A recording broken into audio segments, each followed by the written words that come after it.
Good morning, good afternoon, good evening, Fabulites. I have a question for you. What opens with Catherine arrested from a mission? She was on a mission to go see Mama Hannah, and she gets arrested in her tracks by seeing Veronica and Jeffrey, and what closes with Benny being literally arrested for murder. If you guess the haves and the have-nots, season 4 episode 12, 13. When I went to watch it on demand, it was calling it what, episode 1? I'm like, it ain't no episode 1 or 2. This is this own TV mid-season shenanigans. So, but anyway, I'll figure it out. But it's called My Grandson's War. So if you guess the haves and the have-nots, you're correct. Thank you for clicking and sticking around. If you're brand new to my channel, welcome. If you're not brand new to my channel, welcome back. Let's go. Let's see how we got from opening to closing. Okay, look, I have paper notes today because I had my tablet on the charger so much that my phone, I couldn't use my phone to take notes. So, reading typewritten material is much smoother than trying to read handwritten material, but we gonna make it work. Okay, so we see Miss Catherine arriving at the hospital. She runs into Veronica and Jeffrey. Catherine is like, what's going on? What are you doing here? Jeffrey is like, the woman, and Catherine is like, his baby, Veronica is like, now they not married, are they? Jeffrey and the woman, they about to get married if Veronica has anything to do with it. But they already, how did he impregnate her? Did they do? I missed all of that, or I don't remember, or whatever. It'd be so much going on, so much. It's a lot to keep track of. But anyway, Veronica is like, basically the woman who's carrying my grandchild is in the hospital. There were some complications with the pregnancy, and Catherine is like, your grandchild, your son is gay. And Veronica, she don't want to hear that. She is not accepting that because the power of her will is stronger than anything else in the world. Her will is stronger than that. And then Veronica says to Catherine, I'm just sharing some of the shadiness, you look different. And then Catherine is like, well, it's the middle of the night. And then, Veronica's like, well, some of us look our best whenever we leave the house. We don't leave the house without looking our best. And Veronica is like, what are you doing here? And she like, I'm here for my friend, Hannah. And she like, you here for Hannah, your friend? That is so sad. You are friends with your maid. You have to pay for your friends. And Catherine is like, well, a future daughter-in-law and a baby, that couldn't have come cheap. Bitch. She didn't say bitch, but it was implied. Excuse my language. Okay, because there'd be so much. Jeffrey, does Candace know about her son being killed? I'm calling her because I guess that that's how, talking to Catherine, that's how they found out what's going on. And it's so much. This is like the second episode of the mid-season, but it's like, has it even been 24 hours yet since the baby was killed? There's so much going on in a short period of time. I had the sunroof open, but I guess the rain is about to come down. Dang, it's so beautiful out. I like rain. So Jeffrey is like, I'm gonna call her and let her know what's going on. Let Candace know what's going on. And then Veronica and Catherine again. Veronica, Catherine, how's your arm? And Veronica, scarred. How's yours? Catherine, scarred. And Veronica's like, well, I use cocoa butter, aloe, and tea tree oil for my skin. You probably need surgery.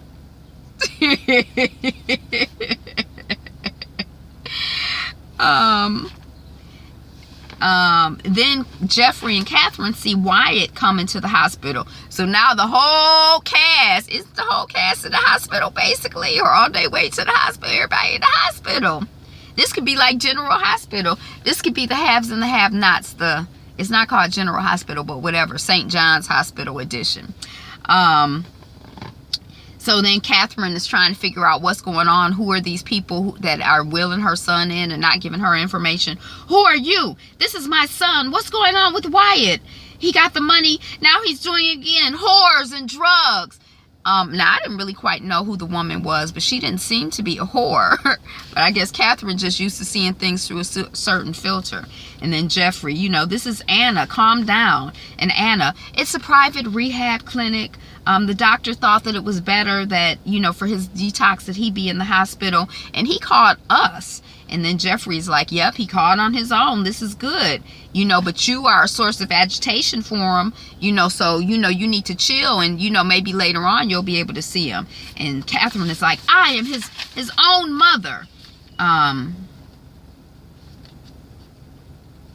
This hospital is one-stop shopping. I don't know what I meant by that. And then Jeffrey's like, you know, go deal with Hannah, and I'll call you with updates. And Catherine is like, thank you, Jeffrey. I'm glad that you have your father's heart. And then she looks over at Veronica like, bitch. Excuse my language. Okay, so we're still at the hospital. Hannah and Benny. And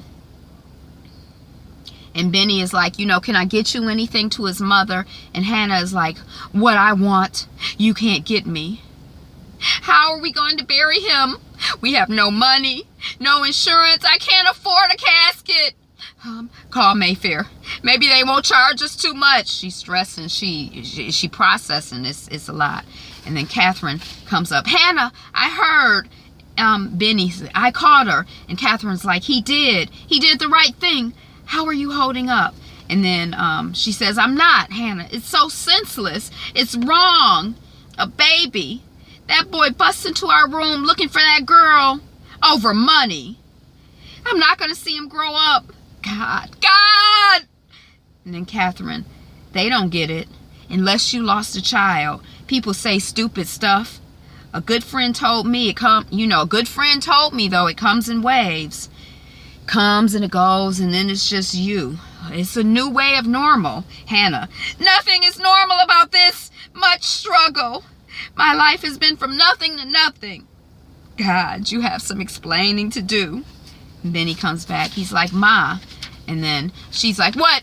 I'm fine. But what? He's not fine. He's dead. He's dead. He's dead. And she's wailing and carrying on in the hospital. I'm like, do they have a certain wing or a certain section for people who are in grief? Because you figure people get bad news in the hospital all the time. But as many times as I've been to a hospital, and I haven't been a lot, maybe about 5-10 times in my life, I don't think I've ever heard anyone wailing or screaming. But it was the dramatics, the acting. It was the perfect soap opera. This is my favorite soap opera. It's the only one I watch. But it still is my favorite soap opera. And then the asset recovery man, I don't know his name.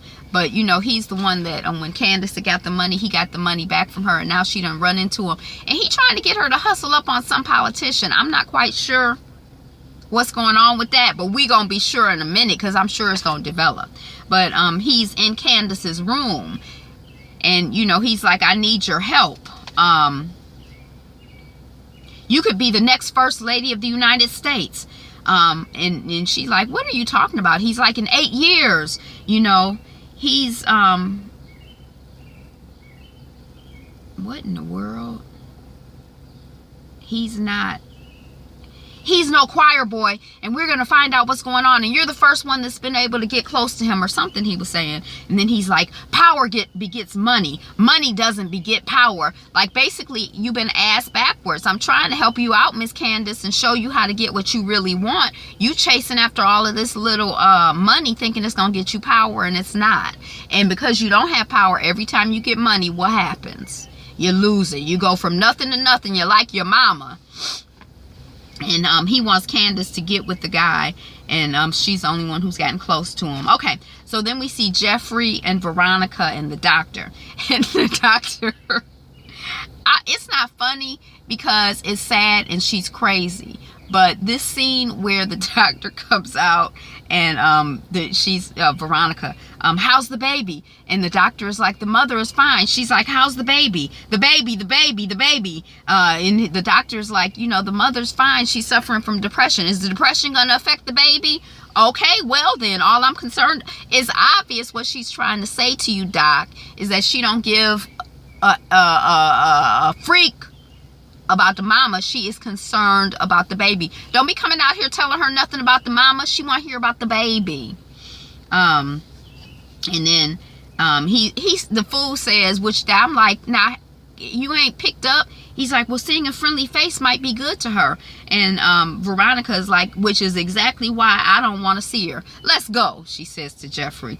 And Jeffrey is like, no, I'm going to check on her. Because, see, he's a good person. He's not evil like Veronica. And Veronica is like, you don't want to check on her. You want to check on Wyatt, don't you? And he's like, yes, him too. I like Jeffrey when he has a backbone. I don't want him to be rude to his mother or anybody, but I do like, you know, when he has a backbone. Okay, so then we see Rose, the mobster lady, and she's talking to Jim Cryer. And Hannah, what's their last name? North? Young, because in the last episode, Jim said to Candace, hello, Miss Young. And she said, hello, Mr. Old. Okay, so Jim is talking to Rose the mobster. And he's telling her about Candace and War, and how War helped to get money from him. And you know, Rose is like Rose the mobster is like, a federal judge, you know, $7.4 million, he abducted me, you know, that was, you know, that's the reason. And you know, she's telling that War found out that Candace cheated him, and you know, kind of giving us the backstory. And then Rose and Jim, you know, they say they've always been there for each other, and that that son of a bitch War went after my grandson. And you know, Jim is trying to keep her cool. If you do this, Rose, it's gonna get very, very heated around here. And Rose is like, why would you worry about heat? I don't know. It'd be too hot. He got to get out the oven. That's why he worried about heat. Okay, so then Jim is like, you know, you realize that we're in this thing deep together. Let me talk to War. I don't care about him. I want him to know what he did and to whom. War doesn't know your grandson. Your grandson wasn't shot. So what's really going on, Miss Rose? And then Rose is like, call him now. People need to be reminded that the Malones are not to be messed with. And then Jim calls War, and War, he don't give no FUQs. He don't give no fucks. He don't, you know, he like, you know, yeah, I shot a kid. You know, I shot the wrong person. Mitch is a Malone. You know, Jim is like, you know, Mitch is a Malone. Let me help you. After you get my photos, I got to make sure you leave Savannah. And he hangs up. But basically in that conversation, War, I guess they're trying to be like, War is too, you know, dumb or ignorant to realize that he messing with the Malones. He think he just tough and rough. He don't know nothing about this Malone magic that's about to get him. Okay.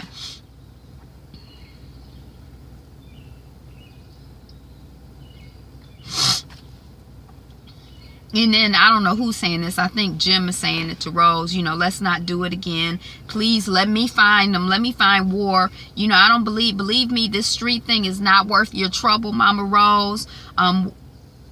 What are your plans for the body of D.A. Salazar? You know, all I keep hearing is that she's missing. They haven't found the body. So I don't know if that's supposed to be like blackmail, like she still got the body and she could do anything with it and get him in trouble, you know. But anyway, on the street, Jim calls David, and he's like, I just left Mama Rose. She's pissed at War. He took a shot at her grandson, Oscar. Oh, Oscar. That's the name of the guy that's trying to get Candace to get with this politician guy.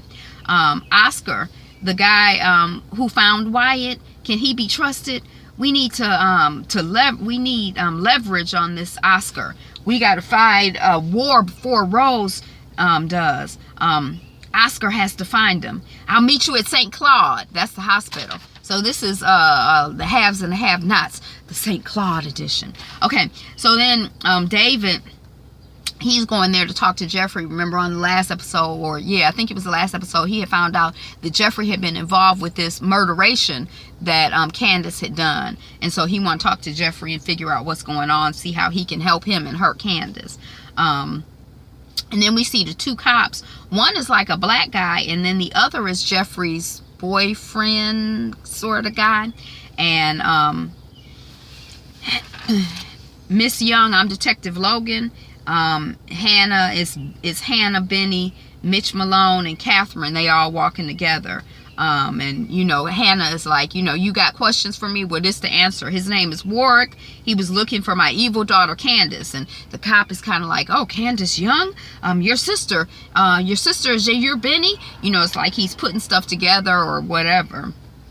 And then he talks to Benny alone, and he, you know, Benny is like, look, I called her. She's not returning my calls, talking about his sister Candace. And then the cop is like, well, give me her number. And Benny is like, I'm not giving you my sister's number. And then, you know, the cop is like, Benjamin Young, you are under arrest for the murder of Quincy Young. So I guess they trying, Quincy Young? Is it Quincy Young? Is it Quincy Young? Are they related? Did he say Young, or maybe I just got it twisted? Now I gotta go back and watch it. I doubt that I'll go back and watch it, but anyway, we'll see. But so that's how it ended. That was the haves and the have-nots. You know, I'm watching it and taking notes, so I do my best to enjoy it and also capture it. I like this show. I like the soap opera with so many black and brown faces, and you know, it's fun. It's fun TV. And it's actors. I think I really appreciate scripted TV these days after so many years of reality TV. But that's all. That's what I got. Are you enjoying the haves and the have-nots? All right. You know what I want you to do today, and always be you. Be fabulous you. Like, comment, subscribe, and all of that other good stuff. Peace.